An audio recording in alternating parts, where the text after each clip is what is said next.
On this episode of the Oklahoma Breakdown with Ikard and Lehman, presented by Riverwind Casino, straight into football, guys talking softball. What a way for the Sooners to advance to the Women's College World Series. Then we give you the latest OU football updates and our winners and losers of the weekend. Please download and subscribe to the podcast, rate it 5 stars, and write us a good review. Follow the show on Twitter, Instagram, Facebook, and YouTube. Just search Oklahoma Breakdown on any of those, and you'll find us. All right. Our man Michael Hosty will kick this thing off. It's time for the Oklahoma Breakdown. It's a beautiful Sunday, May 28th, and you're listening to the Oklahoma Breakdown with Ikard and Lehman, presented by Riverwind Casino. Riverwind is Oklahoma City's premier casino experience, and there are so many reasons why Riverwind is consistently voted OKC's #1 casino, but it all starts with their amazing variety of gaming thrills and excitement. Riverwind's beautiful award-winning environment plays host to more than 2,800 of the latest electronic games with a huge selection of table games, including blackjack, match, roulette, and Teddy's favorite, craps. No matter what your game, Riverwind has it in spades and hearts. And to learn more about their gaming promotions and entertainment options in the month of May, and now, gosh, it's about to be June, all you got to do is visit riverwind.com. Riverwind Casino, simply the best. Now we're recording this on Sunday morning, and Ted Lehman is back from the dead. How we feeling, big guy? I'm back, baby. I'm feeling pretty good, solid. I still may have a cough outbreak or two during the show, but everything else is good, and the rest of the family's just struggling through it now. So Ooh, I've passed the misery on. Unfortunately, they're not happy about it, which I get. Yeah, I wouldn't be overly pleased either. That's fair. That's fair to be upset, but we're glad to have you back. I'm very glad to have you back because talking to yourself on a podcast it's not for me. It's not for me. It was odd. So good to have my man back. Now, happy Memorial Day to everyone out there, and thank you to all the men and women that made the ultimate sacrifice for this country. Thank you to the families. We get this extra day, man, and it's great, but it's always important to remember why. Yep, got to slow down a little bit. It's a party weekend. Everyone's having fun out there and enjoying the nice weather, but just take a quick second to remember what we're all celebrating. Yes. Now we can talk about Kinzie Hansen being incredible. Dude, I'm at Grand Lake. We're with my wife's aunt and uncle out here, and we were on the boat. I'm watching it on my phone, and absolutely made a scene on the boats we were tied up with. I was losing it, made my son cry because I was yelling so loud. It was one of the cooler moments in OU history, especially recent OU history in all of sports, right? I mean, and I know there would have been another game, right? It wasn't necessarily do or die, but that doesn't make the Sooner magic less magical for me. That was an all-time moment, man. Yeah, and it was huge, obviously, because of the win streak stuff going on, and last game there at Marita Hines. It was interesting because I don't know if it was as big a deal for everyone else as it was for Oklahoma because of the win streak, right? Like everything had been building towards that. And I know Coach Gasso and the players haven't been focused on that. They're just trying to win a championship and do the things that they need to do to get there. But for everyone else, everyone else wanted that. And to see that was perhaps going to slip away on the last game was just wild, and one strike away. And I got to be honest, though. I knew that there was a chance they were going to lose that game, but I still felt, I was like, they're going to win it, right? I didn't know she was going to hit a home run right there, but I was like, they're going to find a way. Nothing is screwed here. We're okay. It was wild, though, man. That was, can't imagine what that would have been like to be there. I bet that place was just insane. Maybe the people behind the plate actually stood with that one and cheered. No, I'm just kidding. Those people, you're doing great. You're doing great. I saw a lot of criticism for the people behind the plate. Little lack of juice, but hey, It is what it is. But I think that's the fastest I've ever seen a human run around the bases on a home run. I mean, that feeling had to be so good for Kinzie Hansen. But the weird part about that game is, I mean, they're up 4-0. Cruising. They're cruising, and I thought it was over, right? I thought hey, there's no way that Clemson is coming back with the staff, with the arms that Patty Gasso has in the circle. Like, there's no way this thing's over, and that's a heartbreaking way for your season to end. And I feel for Valerie Cagle, man. I mean, you carry your squad to that moment, to that stage. You've got the ball to force a game 3, and you just couldn't get it done. That had to be an absolutely brutal feeling for her. But Clemson deserves credit, man. Yeah. I mean, they deserve some credit, but gosh, this is a resilient Oklahoma team. You're right, man. Until the game is over and they've lost, I'm not counting them out ever. Yeah. It was wild just to see the because they're all excited, rightfully so. Clemson is, and they have that shot of the center fielder who had a really good game, and she's like smiling and laughing and one strike away, and then they cut to her after the home run. It's just like, it's just that quick, right? It's just that quick. But yeah, that was wild. They got into that jam, and what'd you think? Patty went to the freshman and had trouble getting the ball over the plate there at first, ended up getting herself out of the jam, but after quite a bit of damage there, and it whenever they went back to Cagle, Clemson did, it became difficult to get anything across the plate. So, man, I don't know. It was as much drama as we've had all season pretty much for OU, and I know some people hate that. And I've seen the tweets out there about how boring it is that Oklahoma keeps winning, but hey, that game was anything but boring. Oh, I think how I felt when the squad hit the adversity during the game. I was like, dang it, they're gonna mess up our recording schedule. We're going early in the morning on Sundays so we can enjoy Sunday Memorial Day weekend. It was a very selfish text. I know that. That was but funny. What'd you say? You said the softball team is desperately trying to destroy our plans. Yes, they are determined to destroy our recording schedule. There may have been a few other words in there, but it was a hell of a comeback. I mean, just a game with incredible emotional swings, a roller coaster of emotions. And when you think about the start of the game, just back-to-back jacks, I was like, this thing's over.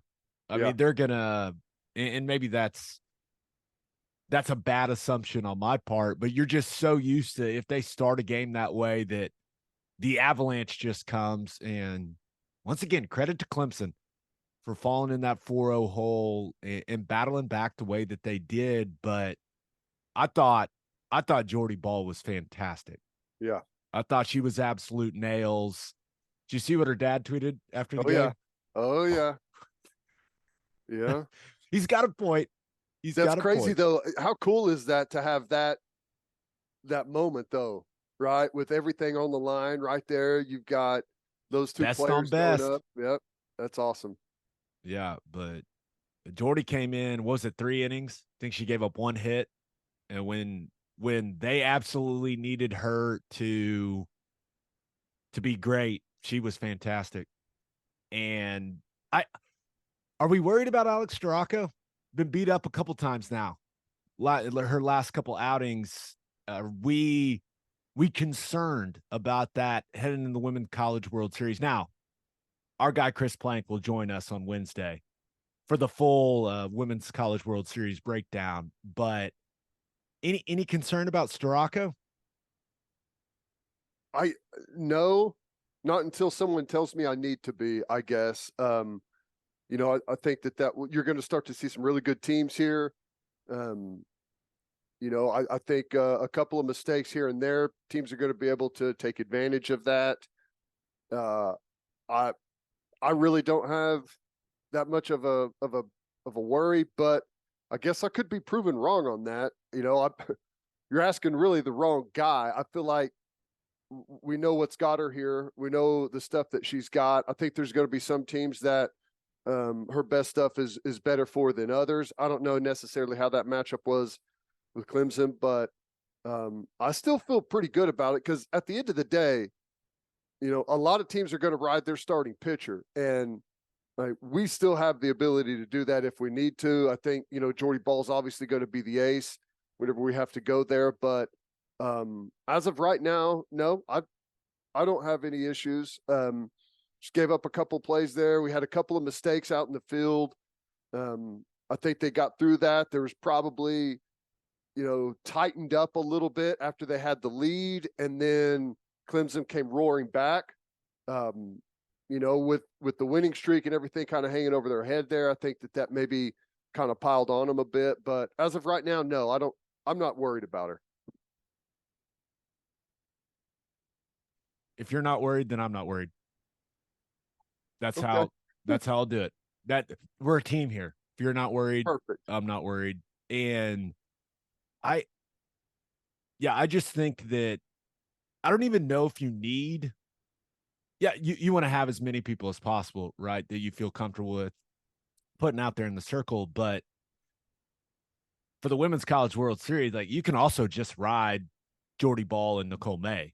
Yeah. And you're probably feeling pretty good about that 1-2 punch. But we'll see. They're going to need Storako to step up in a moment at some point in Oklahoma City. So she'll get it back on track.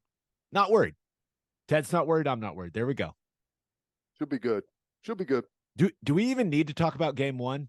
I mean, game two was so unreal that it's like the Haley Lee Grand Slam in game one didn't even happen, right? Just because of how improbable the finish was for game two, or how that ended up playing out in those last couple innings. Like, I mean, Haley Lee, that's one of the best moments of the season, right? It's like it didn't even happen.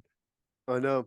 Yeah, it's wild. There was a lot of drama packed into a couple of games there. And you know what's crazy about the whole thing? Not to get steer off topic a little bit, but I was shocked to find out that this is what Clemson's just their 4th year having a softball program. Yeah. That's crazy, right? Yeah.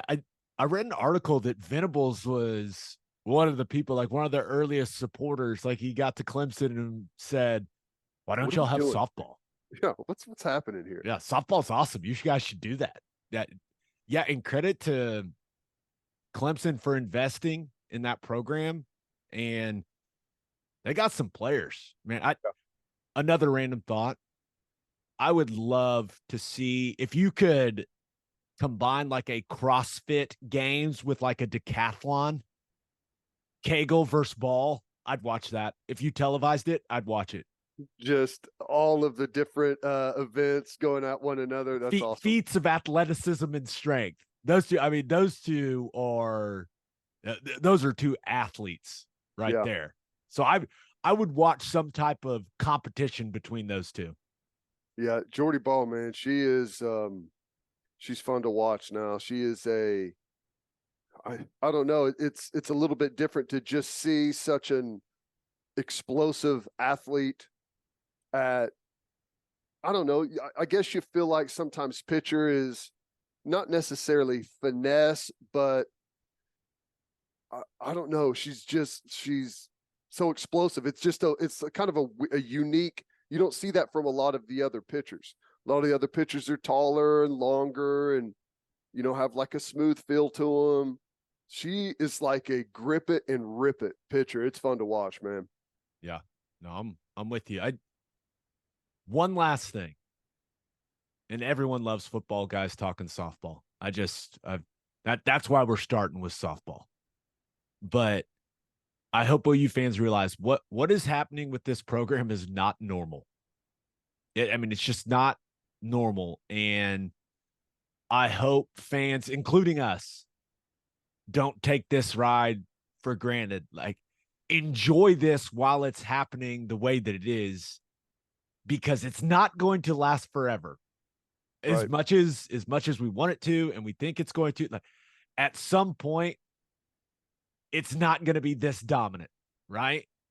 Now, maybe it lasts forever. Maybe Patty lives till she's 120 and I'm wrong. But this is an amazing run for this program. So I hope people are just really soaking it in, you know? No, I agree. And I know our fan base absolutely loves it. You could see the home run alley or the park outside there is packed full of people. And, it's the buzz of the town around here, has been for quite some time, that when softball's on, everyone stops what they're doing and watches. I can't imagine, like, I don't know what nationally the ratings are, and I think they do pretty good, but locally, everybody is dialed into what's happening with softball. So they get tons of support, rightfully so. But yeah, it's special. You never know how long it's gonna roll, man. Right now, they absolutely have it going on. They recruit as good as anyone. They kill it in the transfer portal. They've got a ton of great things going around the program. Obviously, the new stadium that's coming along great. Moving to the SEC, which is going to be really exciting. But yeah, enjoy it while it lasts. You never know, man. You never know how long it's going to go. Yeah. All right, let's get to call your shot. We asked y'all, what was your reaction to OU's Game 2 win? And yeah, it doesn't feel like going to the Women's College World Series is that big of a deal anymore, which is, once again, don't take that for granted. It's a very, very big deal. But we asked y'all, what was your reaction to OU's Game 2 win against Clemson? This first one comes from Wesley Dean, who says that Sydney Sanders made one of the greatest hustle plays of all time by going into the dugout and coming out with the third out. So much happened, we even forgot to mention that. That was an awesome play. Yeah, that was incredible. Yeah, that was a lot gets lost in the action there. And that was one of those things where I had to, like, wait a second, what did I just watch there? It all happened so fast. She caught that ball, fell into the floor of the dugout, and then got up and was out of there with it in her glove in the blink of an eye. That was incredible. And left like 2 or 3 girls in Clemson laying all over the floor in there. That was pretty cool.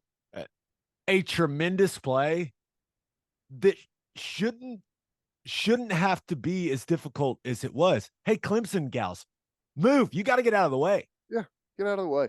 That, or got to knock her down and not let her make the play. Either get out of the way or do a better job at not getting out of the way. Yeah, you can't. They went with the in between. You got to pick one or the other. Hey, move or make it very difficult for her to make the play. That was. Is there a rule? I know the obstruction rule in softball is a big deal, right? It's a big talking point. A lot of people complain about it. Would that have been some type of obstruction call if they just tackle her as she comes into the dugout? Well, I think if they were outside of the dugout, yes. And I don't know, but I'm just kind of going off of the broadcast.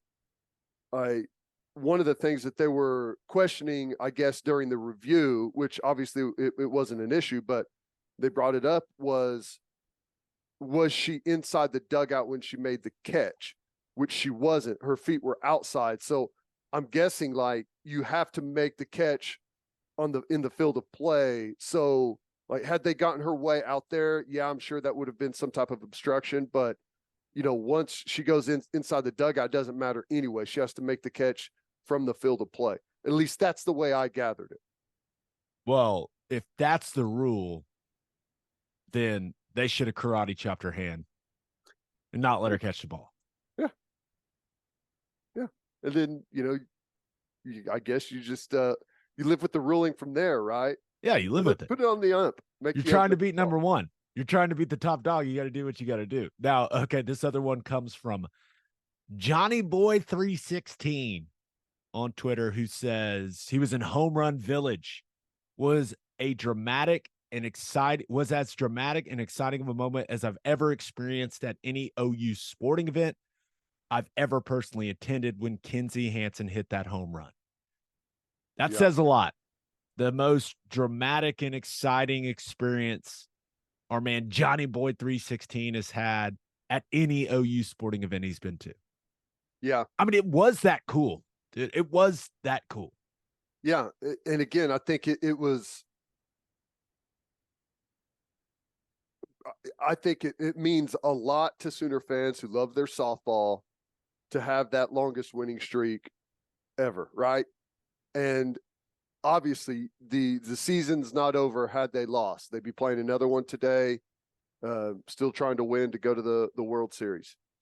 But with that, like hanging in the balance, right? To go through all of that, have the opportunity to have that long win streak, and just the frustration, the disappointment, everyone just heads down a little bit, and have that moment lift everyone back up like that, and know that at that point it tied the game up, but I think everyone knew at that point the game was over, right? So it essentially was a game winner. Just awesome. Yeah. Right. When you think of the scenario, win streak on the line, last game at that stadium, for it to play out that way. I know we hear the phrase like storybook, but yeah, that's like out of a movie, man. I mean, Yeah. it was really, really cool, and been kind of an up and down year for Kinzie Hansen, some injury issues, right? And for her to have that moment, that was awesome. All right, birthday shout outs. Happy 7th birthday to Taylor Faulkner. Happy 9th birthday to Carson Thatcher. Happy 20th birthday to Luke Ward. Happy birthday to Jesse Benitez. And oh boy, you seeing this name? Yeah. Okay, here we go. Happy birthday to Tallulah Gray. Barhols? Barghols? Barghols.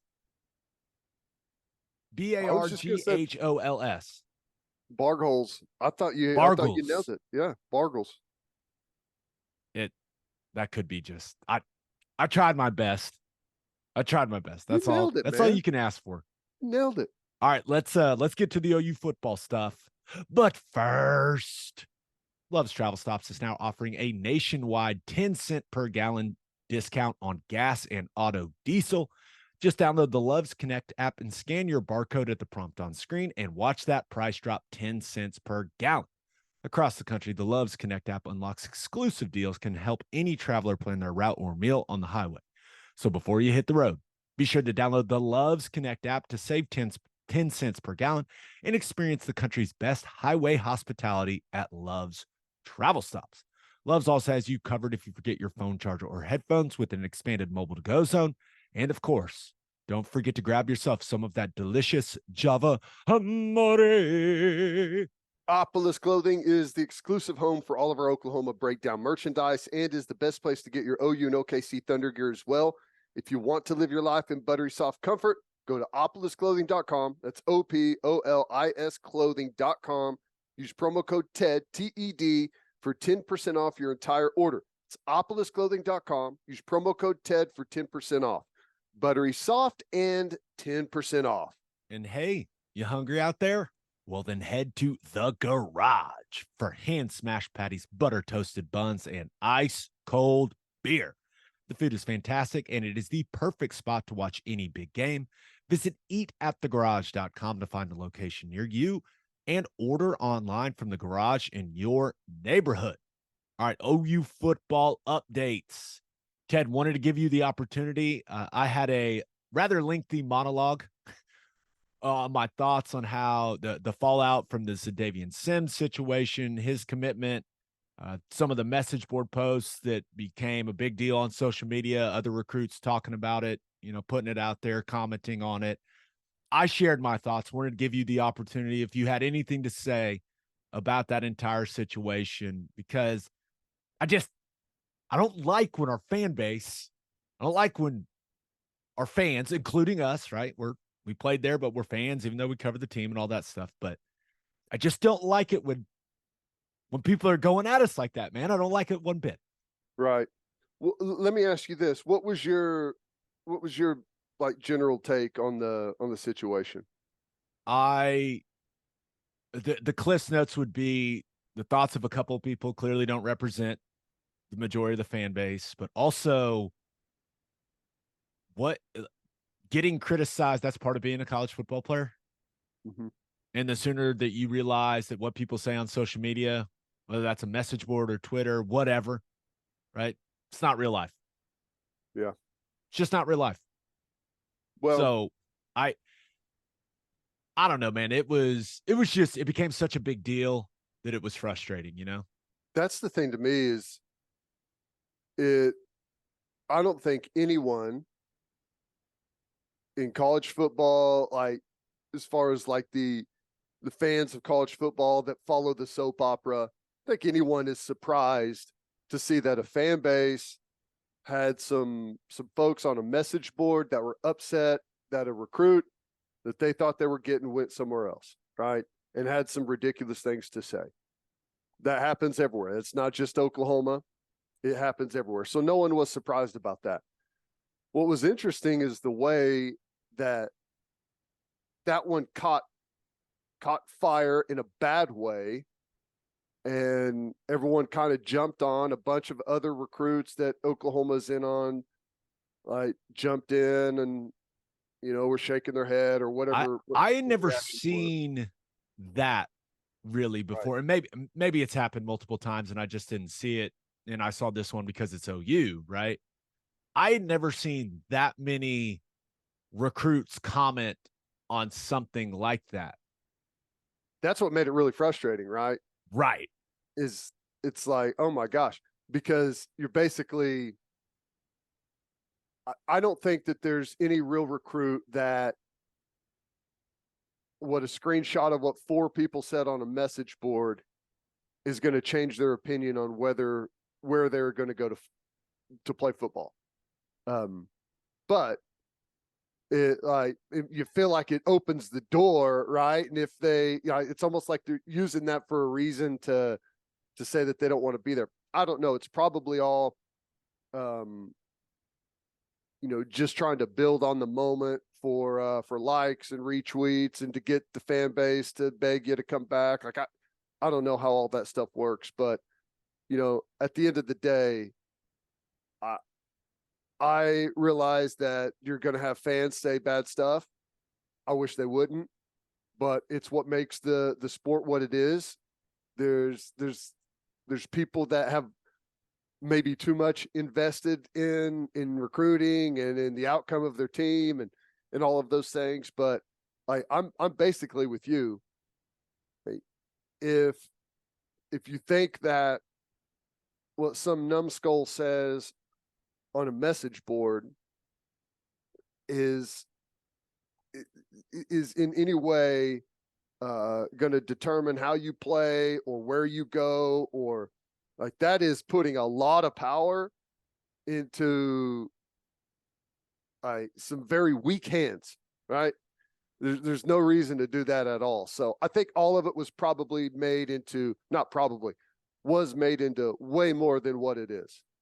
You can go to any message board with any fan base, and whenever they lose out on a recruit, every fan base is going to say the same type of stuff. We didn't want the kid anyways. I heard he wasn't any good. If he wants to go there, so be it. They just paid. Like, we all know this is nothing new. So, it's frustrating that, we didn't get the recruit. I know they felt pretty good about it. At least it sounded like they felt pretty good about it up until, close to the time that he committed, which, it's never over until the ink is dry and the papers have been sent. So, you got to continue to conduct yourself reasonably. But yeah, man, that's the only thing I would say is, like, if you're a fan, keep things into perspective a little bit. They're just kids. And I know that they get treated differently and don't get treated like kids and don't act like kids a lot of times. That's fine. They're going to make some mistakes. We've all made mistakes, especially whenever we're 17, 18 years old. Give them a little bit of leeway. We're going to be just fine. Yep. Feel like you nailed it, man. Nailed it. Okay, a couple other things I want to get to.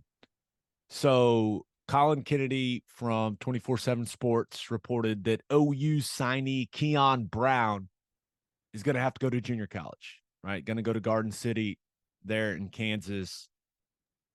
This was a bummer for me, Ted. This is a guy that you and I were both very excited about after talking to the coaches about him when we were doing our signing day coverage there for Sooner Sports Properties. And it just, man, it's a bummer because 6'2 and a half, 190 and can fly. Those guys just don't grow on trees, man. And we certainly haven't had many of them at Oklahoma here lately.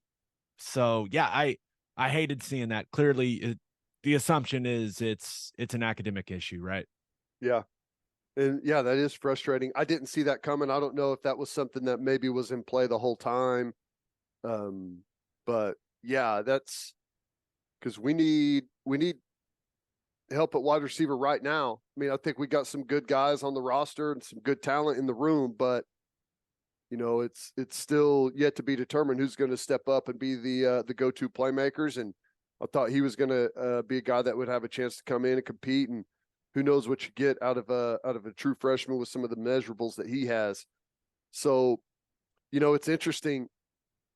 You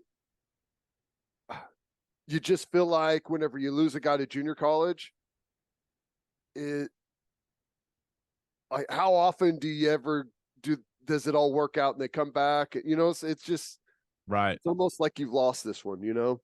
Yeah. Now, because if he goes to Garden City and has a massive year, then maybe some teams that, because he wasn't the highest recruit, right? But a lot of times you and I aren't necessarily so caught up in that. Now, I do think, you know, stars matter. You want to have a top 5 class. Like there's a lot of data that points to the fact that you have to bring in those type of players.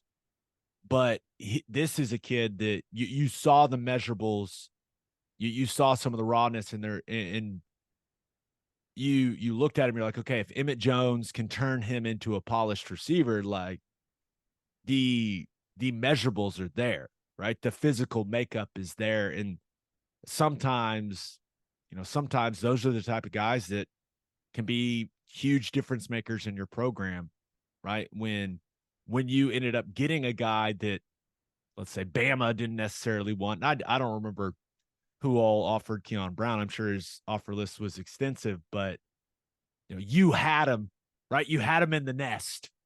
Right. Now he's out of the nest, right? And you basically you gotta re-recruit the kid once his junior college career plays out. So we'll see. But yeah, that was a bummer. And I think now I think Petaway's the only wide receiver in the class. Yeah, that's right. High school kid. So and he's a summer arrival too, right? So he should be there here pretty quickly and getting rolling with the team. So we'll hear kind of what he's got to bring. But you know, I guess one of the good things is it does sound like, you know, Venables and staff have a good connection with Garden City Community College.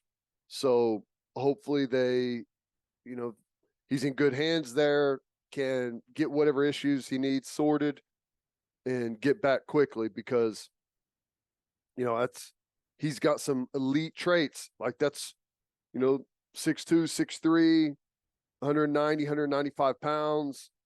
Talk about usually put on about 10, 15 as a freshman of good weight. And he's going to be right in that wheelhouse of what your elite type of receivers typically look like. So frustrating. Yeah. Anchor on his 4x1 relay team. So in Florida. So guy's got some juice. Not easy to do there. Yeah. So hopefully it all ends up working out for Keon Brown, and he's in Crimson and Cream in the future. Only time will tell. Okay, last thing. Oklahoma lawmakers love NIL, Ted. They love it. The Oklahoma House and Senate overrode. Is that right? Have overrode? Have overridden. I like that. Have overridden Kevin Stitt's veto. And when you look at what does this mean? What does this not mean? You You still are not supposed to just walk up to high school recruits and hand them bricks of money. That's not how it's supposed to work.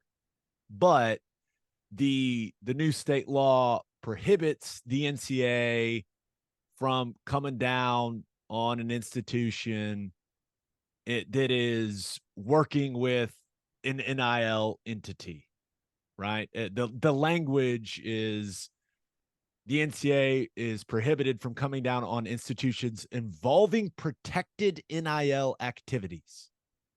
And athletic departments are now legally allowed to throw their power behind preferred collectives. So that can be a collective. It can also be a university foundation, which is very interesting. So, Ted, now Brent Venables can come out and tell people directly without punishment, hey, give to this. This is how you can help. Give to this. You don't have to tap dance around that anymore, which I think is a good thing. Yeah, no, that's good. And, I think a lot of this, like the way this has all gone, they followed pretty closely what Texas has done, legally and in some of the different aspects that they've done. And I think the biggest thing is that donors now, fans now, will be able to give to, NIL, depending how it's all set up and when they announce all that and everything. But I think it's going to be able to be a charitable contribution, which is big time. That changes the game for a lot of the big donors that we really need in the game to be able to compete with some of the bigger collectives across the country. And the fact that it looks like they're going to be able to do that now is awesome. And I believe that because of the way that the bill is written, it becomes active immediately, right? So yeah, even though it hasn't all passed and gone through the full range of action that it needs to in the legislature, it is enacted now to where they can start, following those new guidelines immediately. So I was curious as to what it meant for donors, right? So I asked what type of benefits the university was able to provide for donors that give to the collective or the OU Foundation or wherever the university is going to want all of this to run through. And basically the answer I got back was they get a tax credit, but this is the quote: tax credit, but not yet other tangible items, i.e. ticket-related benefits.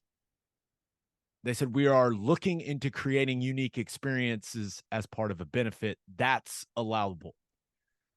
That got my wheels turning a little bit. And I know I've talked to some other people that have had a similar idea, but really the way that I think this will all end up working in a perfect world is it's the university's foundation working directly with the donors.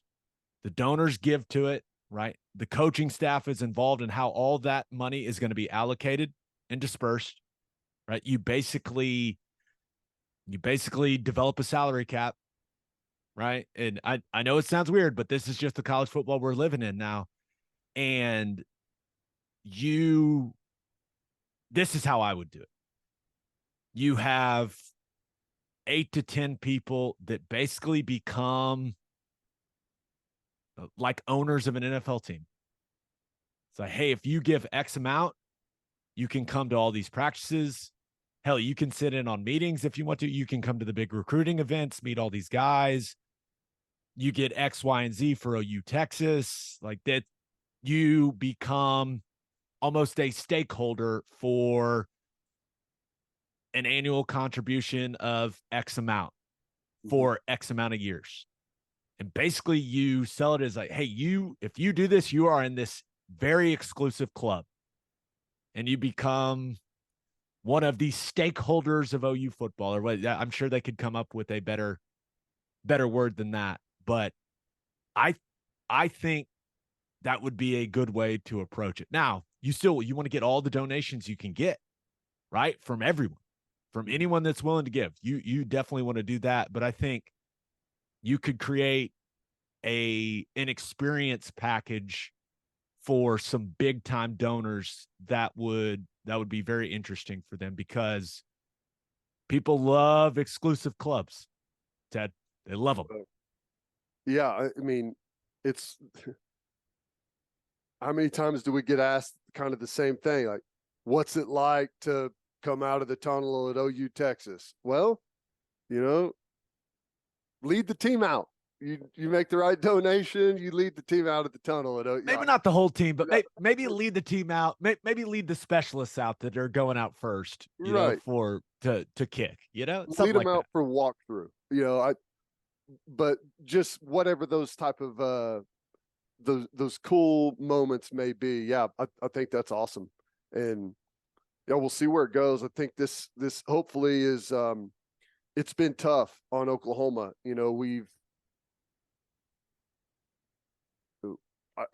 It's actually we know too much. We know too much. It's a good thing, but it's also a point of frustration that a lot of times it feels like Oklahoma is really slow to act. Josie is he's very good at playing the long game and doing things the right way instead of rushing in, putting all your eggs in one basket before you have the proper legislation there, before you know really what the future is going to hold. Like, we want everything now. We want it immediately. Josie he's very good at being patient and kind of letting things play out. And I feel like because of that, they've got themselves into a really good spot here, and hopefully, should be able to build this into one of the better collectives in the country. So I'm excited about it. I think it's going to be great. And, with the way that Coach Venables has a vision for it, for the money to be spent and implemented, the way he thinks about it is, I think, unique to kind of the rest of college football. And if they're able to get it done the way that he has envisioned it, then I think it's going to be really well done.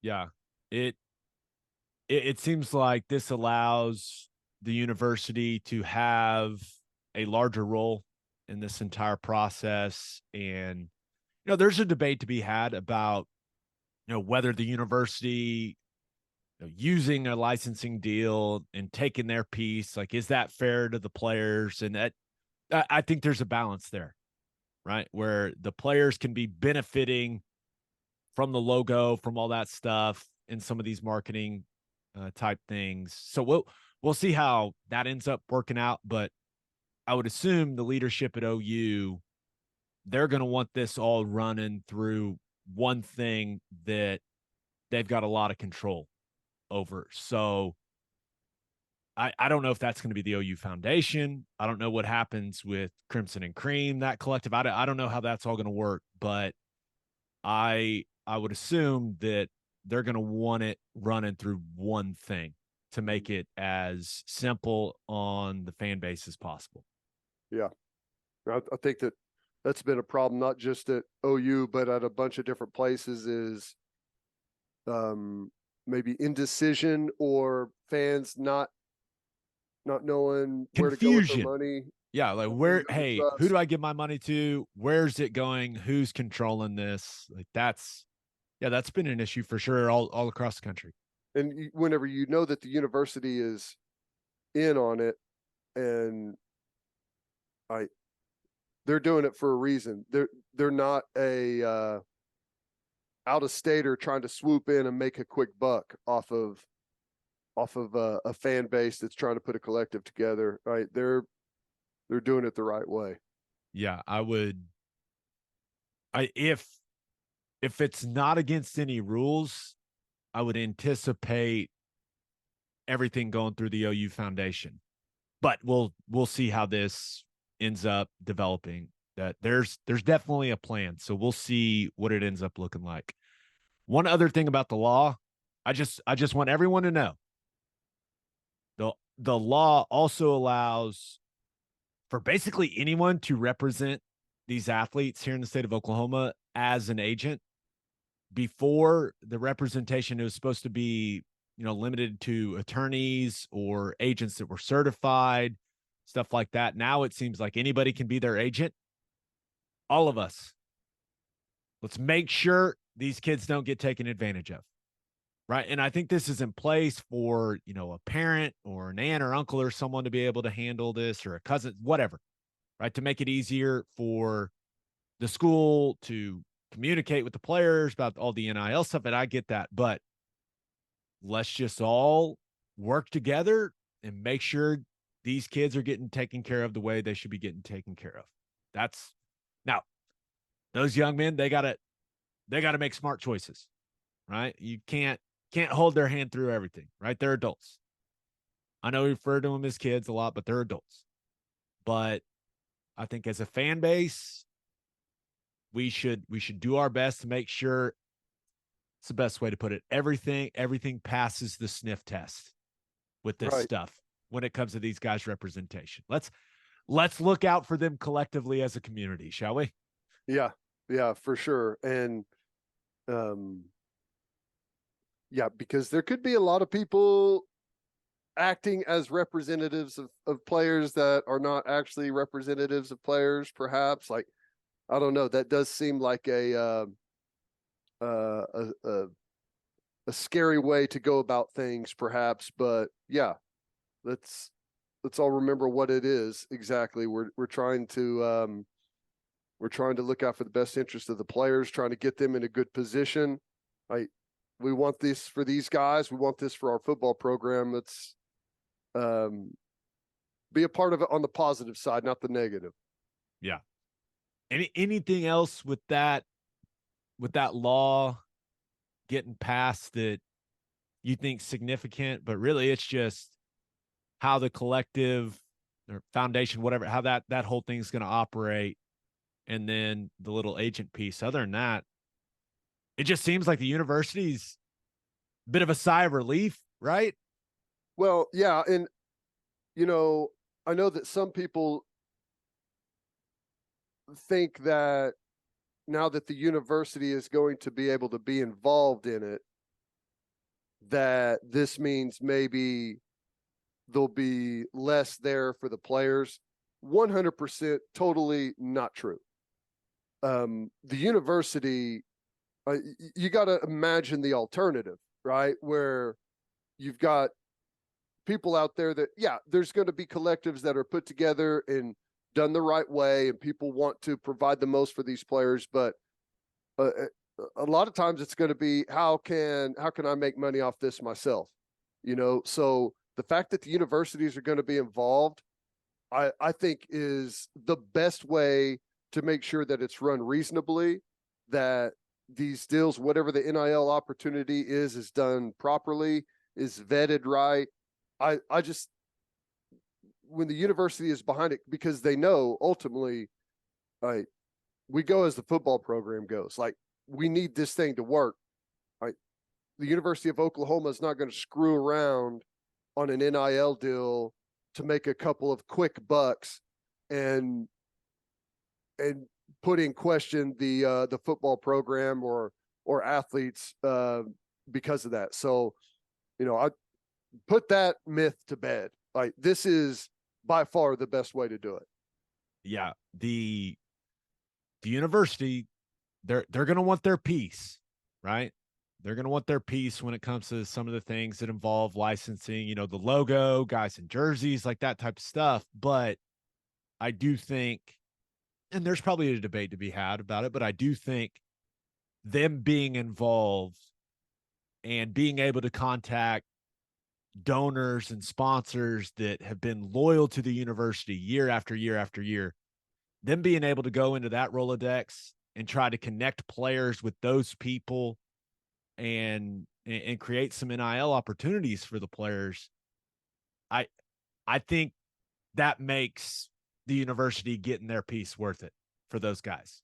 Well, and this is what those donors want, right? Yes. They those donors want to do it through the university where there's trust, where, you know, they've donated a lot of money. They understand like the give and take, like how this whole thing plays out. So yeah, this is absolutely the way to do it for sure.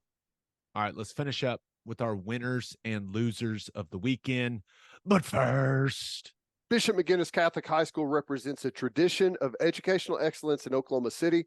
Grounded in a faith-based education, students prepare to meet their potential with an individualized academic path that strives for success.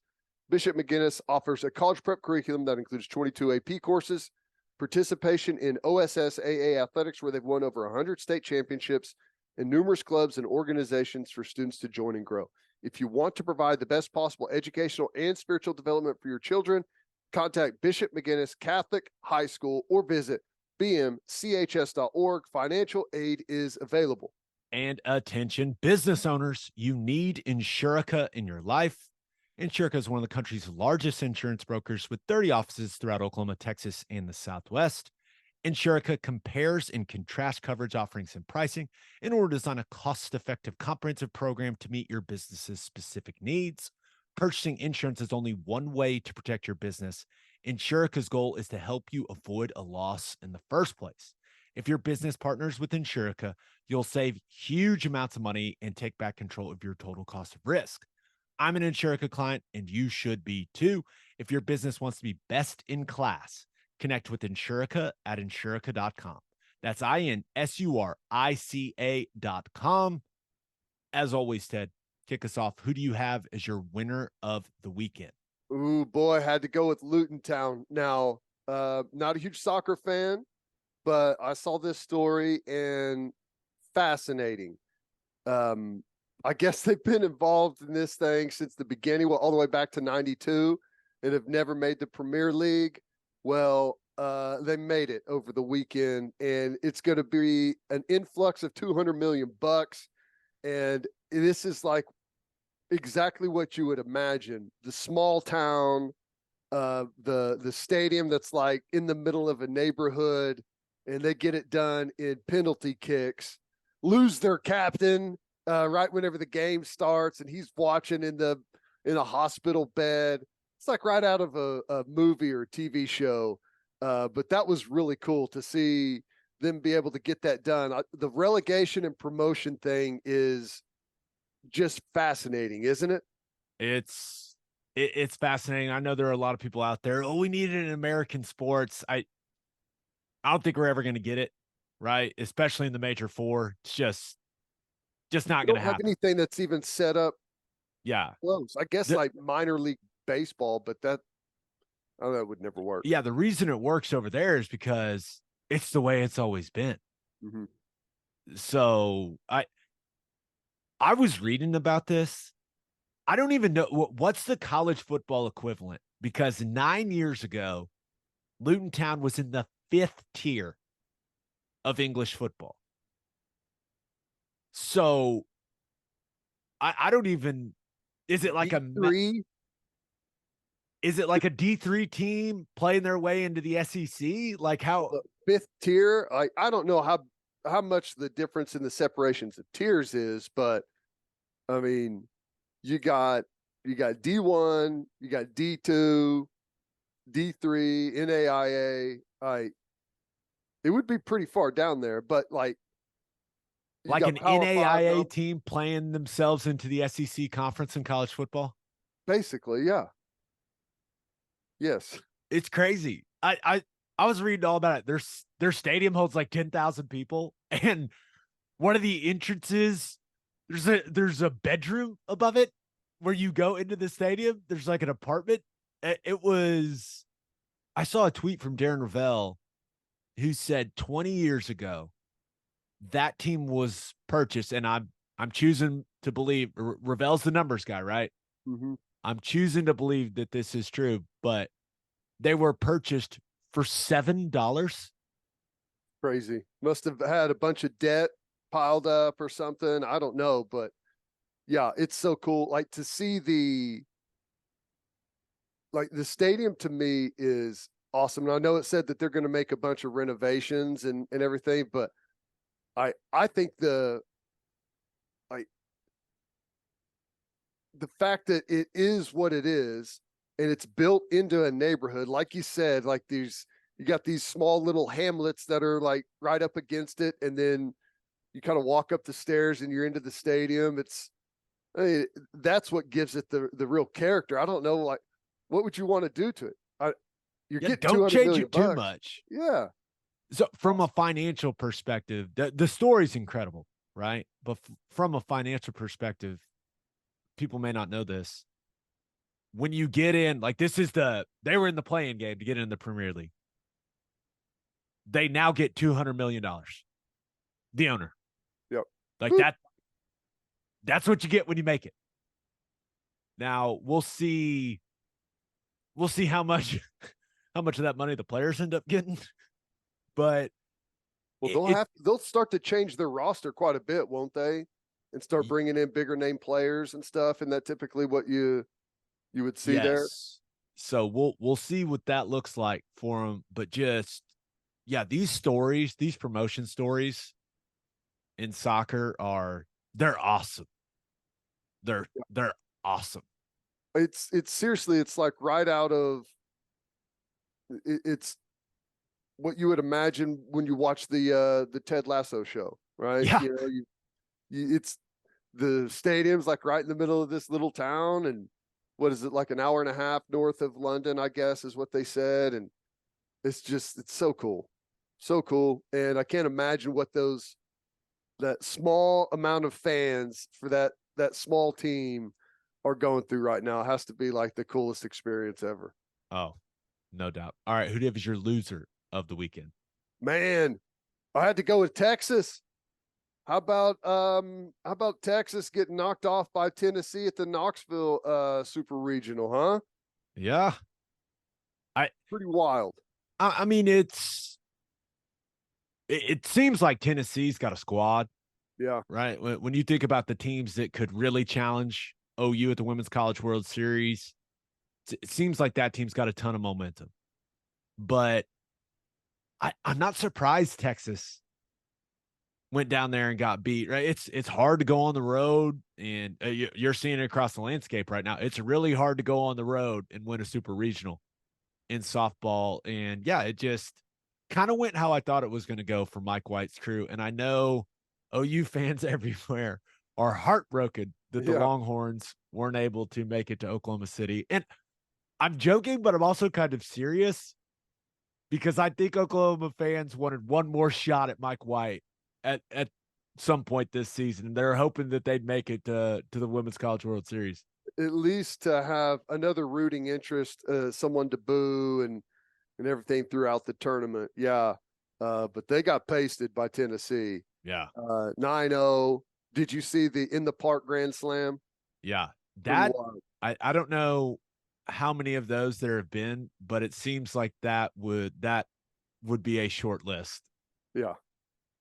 Yeah, that was pretty wild. Texas is they're done. And I know people were excited about that, but it's almost like you almost wanted them to make it so you could root against them, but they're gone. And it was kind of fun to see. And Tennessee, they got a nice little squad there, man. And Oklahoma State's in. That was a pretty nice win over Oregon to get them in. But like your big foes there, one didn't make it, one is in. Yeah, I'm glad Oklahoma State made it. I really like Kenny Gaske. So I think that's good for the state, right? And who knows? Maybe we'll get a little bedlam action there in Oklahoma City. It would not surprise me. Right? It seems like Oklahoma State's found it over these last couple weekends, right? Yeah, after limping into the tournament. Yeah, it was ugly there for a little bit, but they look pretty good against Oregon. Yeah. All right, let's get to my winner and loser. But first, John Vance Auto Group has been serving Oklahomans for 40 years, family owned and operated. Got 9 full service dealerships in Woodward, Miami, and Guthrie. No matter what your vehicle needs are, John Vance Auto Group has you covered. They carry domestic brands such as Ford, Lincoln, Chevy, Buick, GMC, Chrysler, Dodge, Ram, Jeep, and Wagoneer. John Vance Auto Group's goal is to give unequaled service and to exceed customers' expectations in every way, which is why they have their lifetime loyalty program. And here's how it works.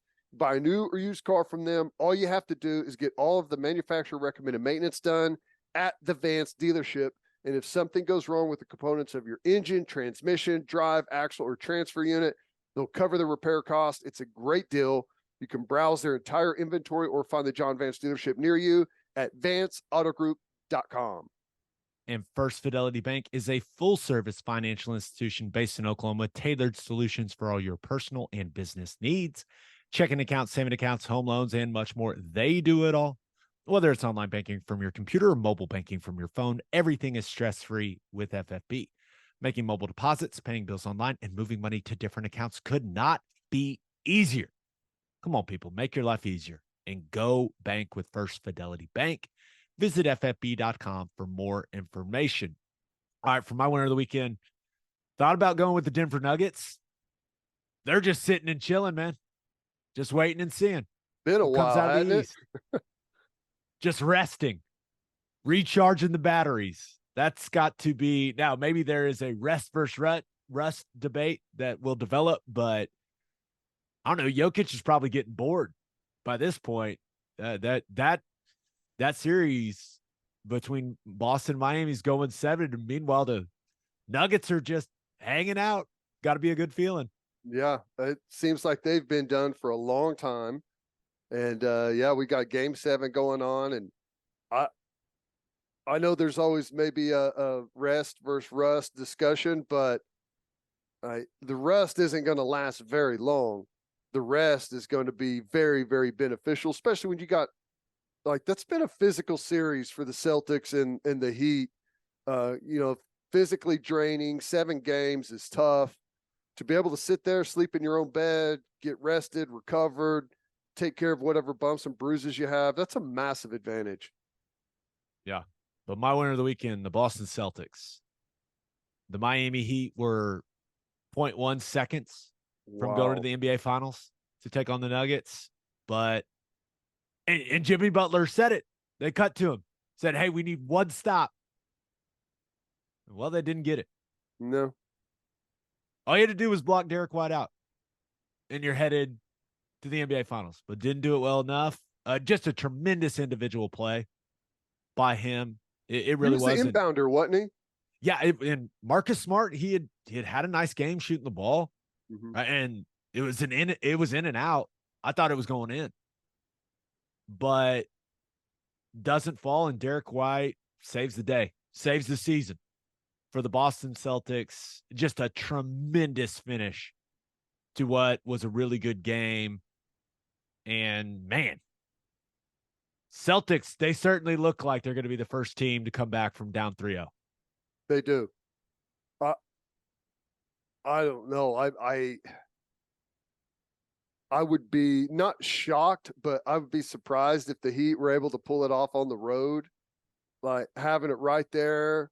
Got the foul call with the three fouls late by Butler, and you've got him on the ropes.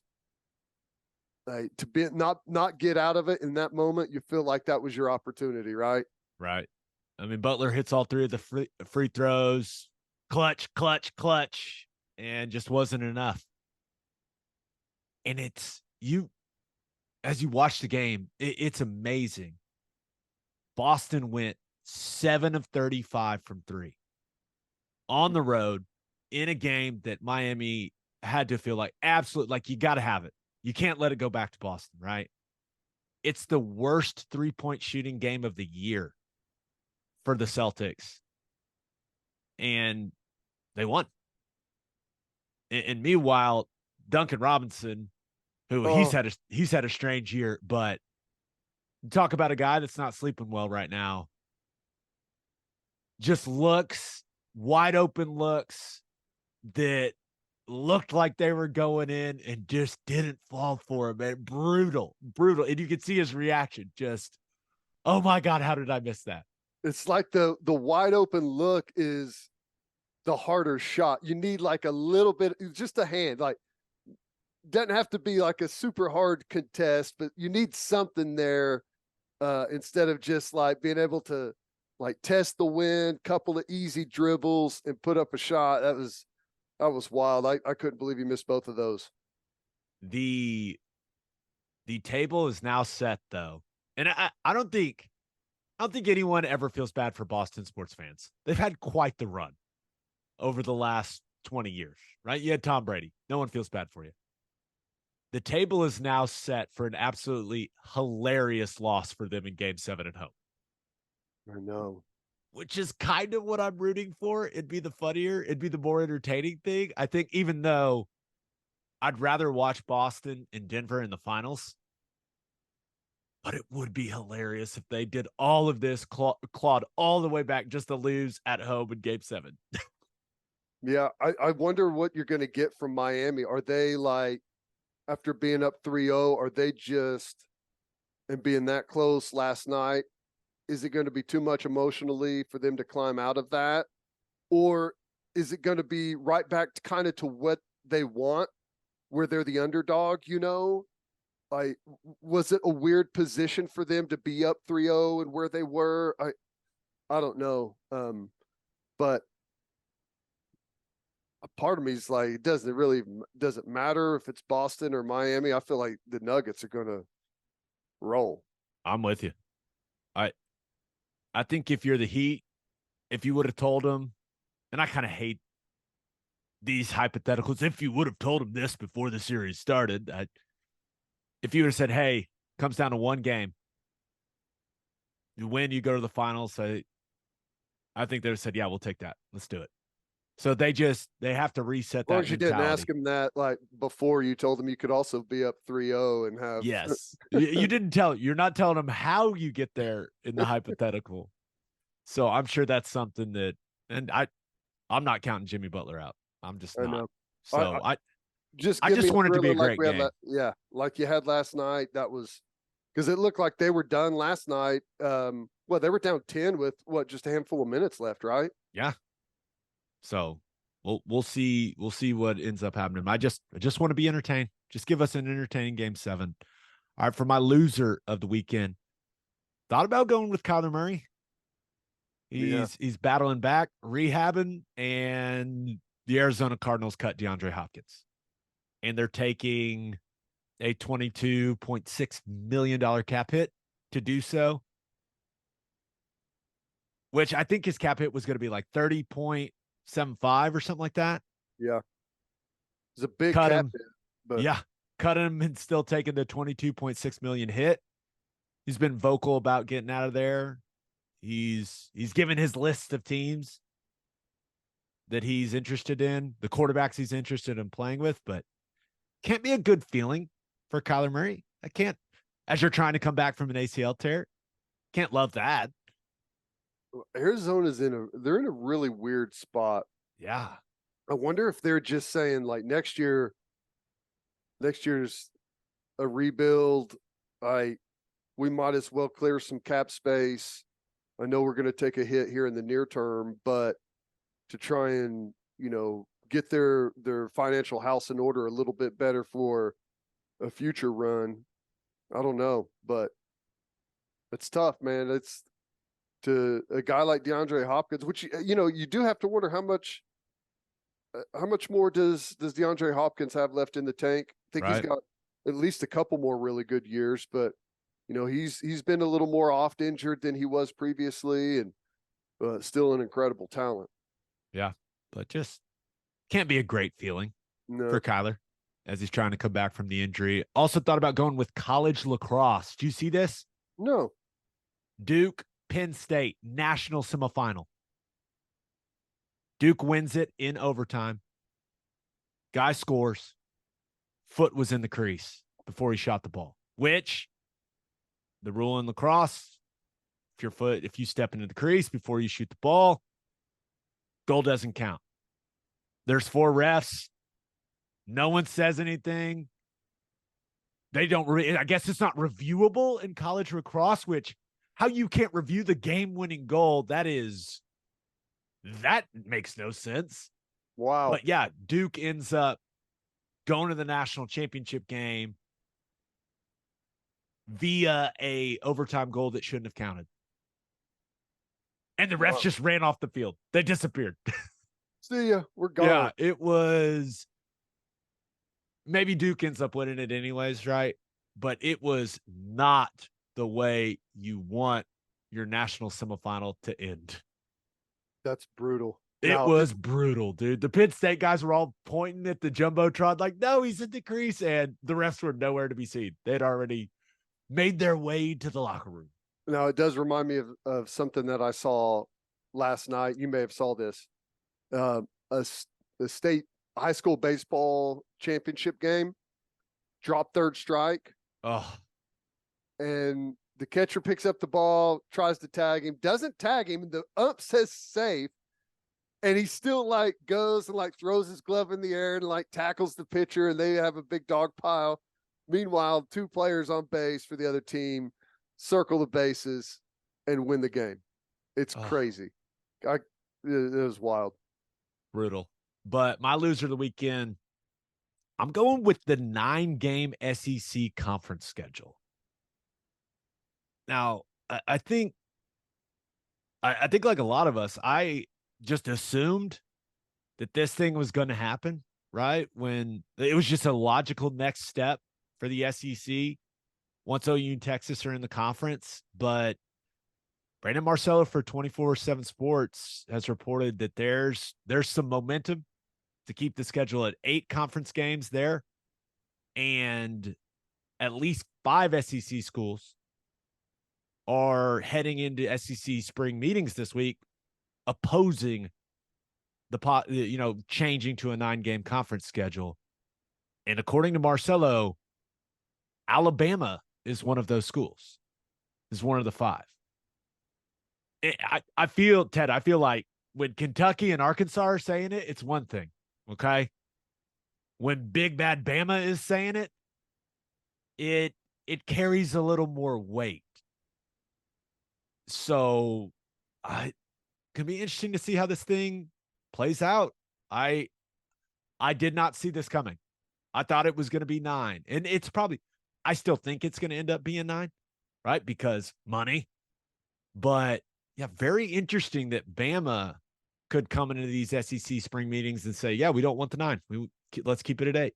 Weren't they one of the original to say they wanted 9?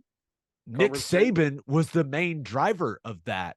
But I did a little more reading on it, and this may be a calculated play by Bama and by Saban, because I guess their proposed 3 annual opponents in the 9-game model would be Auburn, LSU, and Tennessee. Yeah. And I think Saban saw that and said, hey, guys, I mean, come on. Right.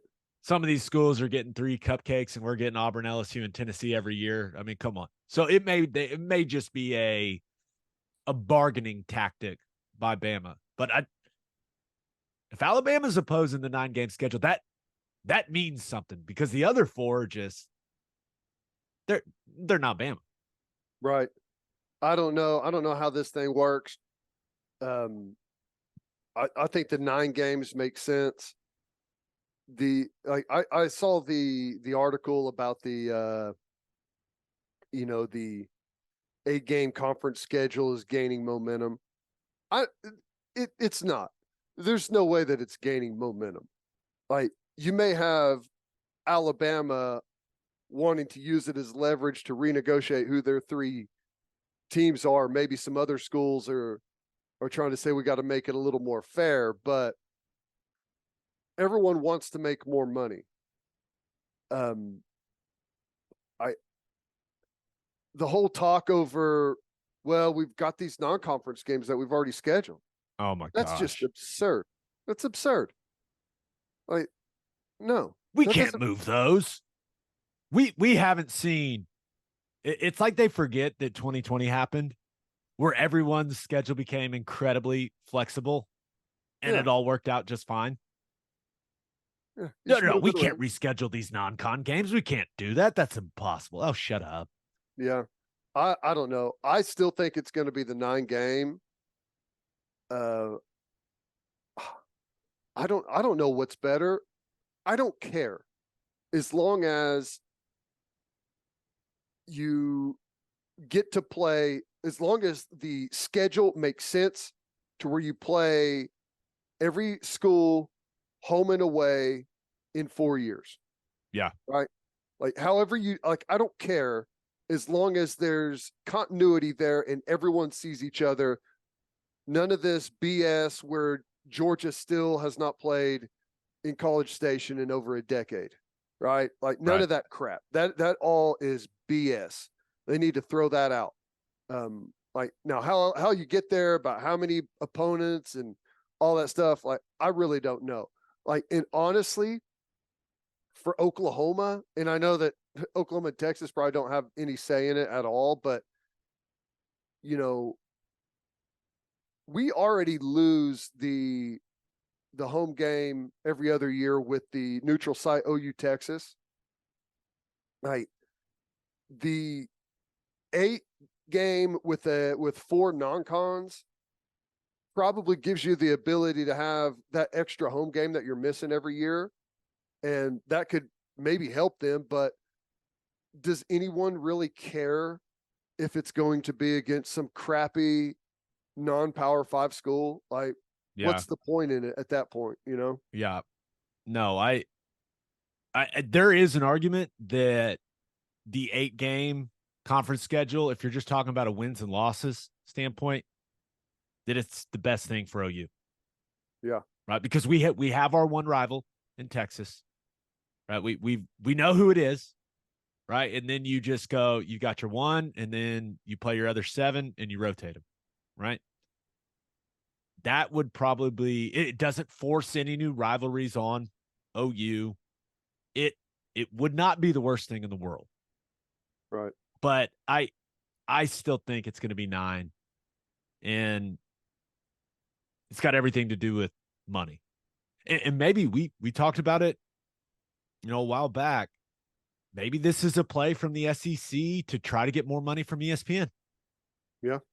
Saying, hey, there is momentum building for us just to play 8. If you want all the schools in this conference to play 9, you're our television partner. You're gonna have to sweeten this deal. That pro rata thing, that ain't working for us. Let's come to an agreement, a renegotiation of sorts. Well, if you got to imagine, if you're ESPN and you play 9 conference games instead of 8, right? That, I don't know how many games that is, but that gives you a much better inventory number than the 8 does. With that 9th game is a non-conference against some rum drum.